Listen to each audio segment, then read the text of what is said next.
And so, my dear friends,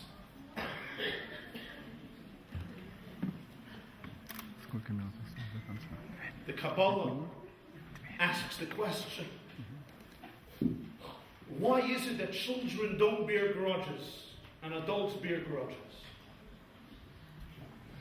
Your child at one point said, Mommy, I hate you. Tati, Daddy, I'm never speaking to you again in my life. But 12 minutes later, they're your best friend, especially if you give them ice cream. When an adult tells you, I'm never talking to you again, 12 years later, rest assured, they will not talk to you. They won't invite you to the bar mitzvah. They will not invite you to a family wedding. Adults are more mature, and yet children leave go of grudges easily. Adults hold on to grudges. Why? And one of the great Chabad masters, the Tzemach Tzedek, says, the difference between children and adults is children choose being happy over being right. Adults choose being right over being happy. As adults, we would often prefer to be miserable, but I'm going to be right. Children don't need to be right. They want to be happy. So as adults, we have to make that choice. Do I have to be right?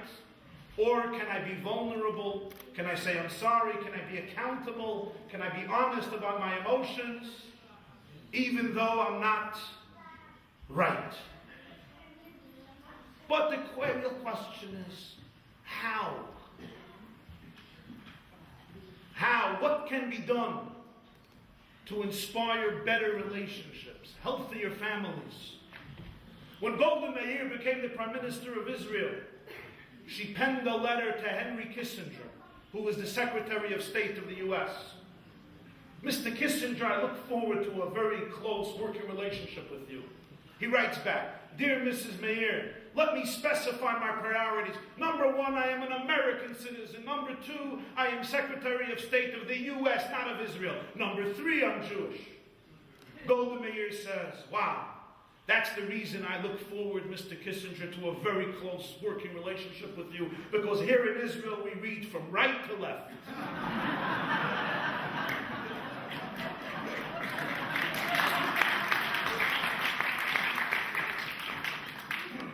The struggle of modern Jewry, whether in Berlin or in Germany, whether in the United States, whether in Israel or any other part of the world, is whether to read from right to left or left to right, articulated in the right to left vision.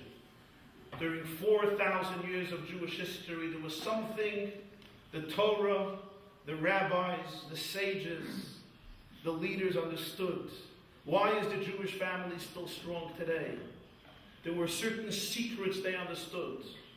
And we, who pride ourselves on being intelligent and educated and sophisticated and part of the blessed elements of modernity, ought to embrace the blessings of modernity, not to deprive ourselves from certain ingredients that your great-great-grandmother and my great-great-grandmother and your great-great-grandfather knew, and they passed it on through the chicken soup, through the gefilte fish, through the arguments, through the conversations, through the engaging each other, through the songs. And one of those ingredients has to do with two components of a relationship. Each couple wants to be their spouse's best friend. Your wife wants you to be her best friend. Your husband wants to be your best friend. Like good friends who have a relationship. And yet each couple also wants a fiery, passionate, enthusiastic relationship. We call one type of relationship fire-like love, and the other water-like love. Water is calm. Water is placid. Water, Wasser is ruhig. It flows nicely and silently. Still waters run deep. Fire is never calm. Fire is always burning, consuming, intense. rising, trying to depart from the way. There are two types of relationships in couples. There are couples, you look at them, there's fire, there's electricity. In the bedroom there's electricity, in their union there's electricity, but when they get into a fight, oy vavoy, the same fire that they had last night, now the next day they get into a fight and they start blaming each other. It's fire! Fire se brennt, se flackert. That's one type of relationship. And then there's a relationship like water. Like two good friends. You're not married, but you can rely on each other. You go out sometimes to the movies, to shopping, to a restaurant, to play golf. Er spielt Golf in Deutschland? Huh? Because in America, they eat, breathe, and play golf, but first golf. So I don't know how it's here. You play golf together, it's calm, it's water. You don't get into a major fight, but there's no fire. You're good, reliable friends. Sometimes siblings are like water. If you have a good sibling, a sister, a brother, you're not romantic with your sister, I hope not.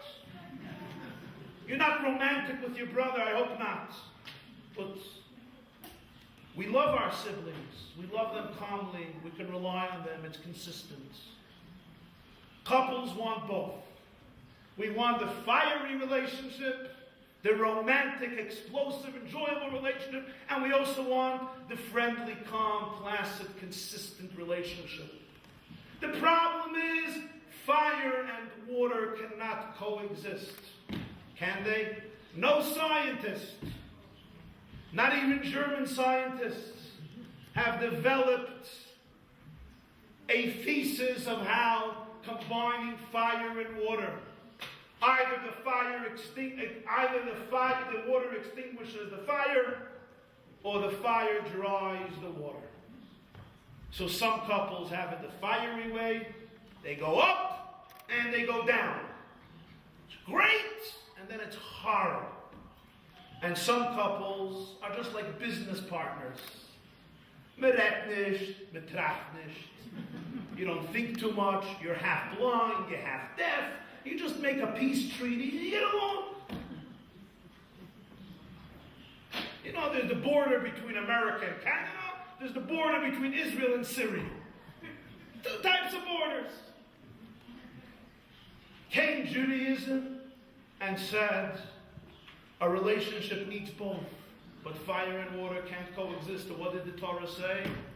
2 weeks, fire. 2 weeks, water. 2 weeks out of the month, fire. But if you want to keep that fire going, now you need distance a little bit. Now you need water. Be friends. Talk.